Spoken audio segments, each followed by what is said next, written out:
네, 안녕하세요. 저는 보도국의 배연환 기자입니다. 저는 오늘 군용 비행장과 관련한 소음 피해 보상에 관한 법률에 대해서 좀 얘기를 하려고 하는데요. 이 법률이 제정됐다는 이야기가 많이 나왔었는데 그럼 실제로 어떻게 보상을 받을 수 있는지, 언제부터 이 보상이 이루어지는지에 대해서 얘기를 좀 해보겠습니다.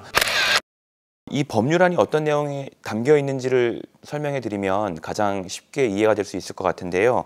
이건 국회 홈페이지에 들어가면 또 실제로 직접적으로 확인을 할 수 있는 부분인데, 제가 오늘 간략하게 가장 중요한 부분들을 좀 추려서 이야기를 해보도록 하겠습니다. 먼저 제목부터 좀 보겠습니다. 군용 비행장, 군 사격장 소음 방지 및 피해 보상에 관한 법률안이라고 되어 있는데요. 이게 지난 11월 26일에 공포가 됐습니다. 그러니까 국회를 통과했고 국무회의 의결을 거쳐서 실제로 효력을 갖게 된다는 건데요. 공포는 11월 26일에 됐고 시행은 1년 후, 그러니까 2020년 11월 27일부터 시행이 되게 되는 겁니다. 네, 먼저 법률안에는 소음 대책 지역을 정하도록 되어 있는데, 이 소음 대책 지역이란 군용 비행장 소음 피해가 있는 지역으로서 소음 피해 보상금 지급 등을 추진하기 위해서 국방부 장관이 지정 고시한 지역을 말합니다. 그러면 이 소음 대책 지역을 바탕으로 소음 피해 보상이 이루어지게 되는데요. 소음 대책 지역 주민들 가운데 소음 피해가 일정 수준을 넘어서는 주민들의 피해에 대해서 보상금을 지급하게 되는 것을 말합니다. 그러면 어떻게 이 소음 피해를 보상하게 되냐? 소음 영향도를 측정하게 되어 있습니다. 군용 항공기를 운항하면서 측정된 소음도에 소음 발생 횟수나 시간대 등을 고려해서 국방부령으로 정하는 방법에 따라서 산정한 값을 말하게 됩니다. 그럼 이런 소음 대책 지역과 소음 방지, 또 소음 피해 보상에 대한 기본 계획은 5년마다 국방부 장관이 수립하게 되어 있다. 이게 법률안의 기본 토대가 되는 겁니다. 그러면 이게 실제로 어떻게 소음 피해 보상을 받을 수 있는지가 가장 궁금해지는데요. 이전까지는 소송을 통해서만 이 소음 피해 배상을 받을 수 있었습니다.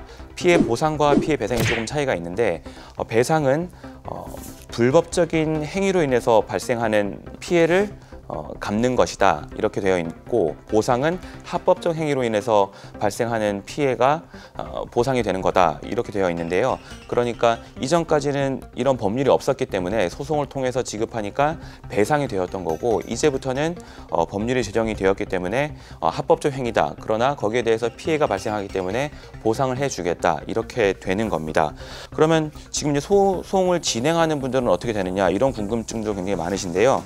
이 법률안 18조를 보면 이 법에 따른 보상금을 받은 자가 같은 원인에 대하여 다른 법률에 따라 손해배상을 받은 경우에는 그 범위에서 보상금을 지급하지 아니한다, 이렇게 되어 있고, 그러니까 소송을 해서 받았으면 그 부분에 대해서는 제외하고 나머지 부분을 보상해 주겠다, 이런 얘기가 되는 거고요. 이전까지 소송이 진행된 부분들은 계속 진행을 하시고 피해 배상을 받는 부분을 받고 소송을 통해서 그 이후에 발생하는 또 피해에 대해서는 법률안에 정하는 보상 기준에 따라서 보상을 받게 되는 겁니다.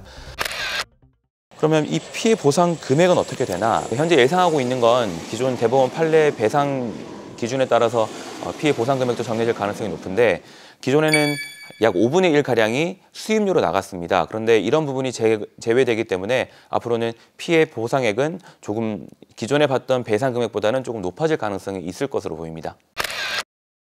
보상을 받는 방법에 대해서 좀 살펴보면, 현재까지는 소송을 통해서, 그러니까 법무 대행하는 쪽에서 소음 피해를 얼마나 입고 있는지를 확인을 했었고, 그 기준에 따라서 소송을 해서 승소할 경우에 소음 피해 배상을 받을 수 있었는데, 이제는 이 소음 피해를 받는 부분을 입증하는 게 국방부 장관이 책임을 지게 되는 겁니다. 그러니까 보상금은 소음 영향도, 실제 거주 기간 등에 따라서 차등 지급하게 되고, 이 국방부 장관이 보상금 지급 대상 지역과 기준 등을 관할 시장, 군수, 구청장에게 통보하고, 그러면 이 관할 시장, 군수와 구청장이 보상금을 지급받을 주민들에게 보상금에 관한 사항을 안내 또는 공지하게 되어 있습니다.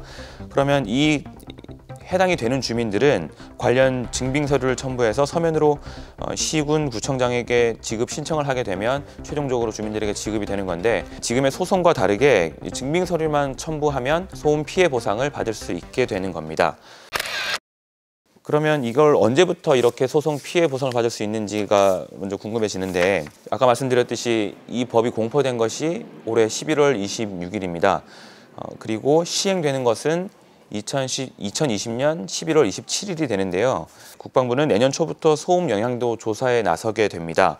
그리고 2021년에 소음 대책 지역을 지정 고시하게 되는데, 그러면 2022년 상반기쯤에는 소음 대책 지역 기준에 따라서 첫 소음 피해 보상금이 지급될 예정입니다. 물론 이 소음 대책 지역을 정하고 또 실제 소음 피해 보상을 받을 수 있는 대상을 선정하는 과정이 조금 더 걸릴 수 있을지 모르겠지만, 지금 예상으로는 2022년 초에는 보상이 지급될 예정으로 그렇게 추측이 됩니다. 네, 이전까지는 소음 피해를 입은 주민들은 정부를 상대로 소송을 해야만 피해 보상을 받을 수 있었는데, 이제는 주민들이 수임료 부담도 덜고 직접적으로 소송을 제기하지 않아도 피해 보상을 받을 수 있는 길이 열렸다. 이게 가장 중요한 부분일 것 같은데요. 앞으로도 이 소음 피해 보상이 어떻게 진행이 되는지, 어떻게 주민들이 조금 더 쉽게 소음 피해 보상을 받을 수 있는지 계속해서 취재해 나가도록 하겠습니다. 네, 여기까지 배현환 기자였습니다.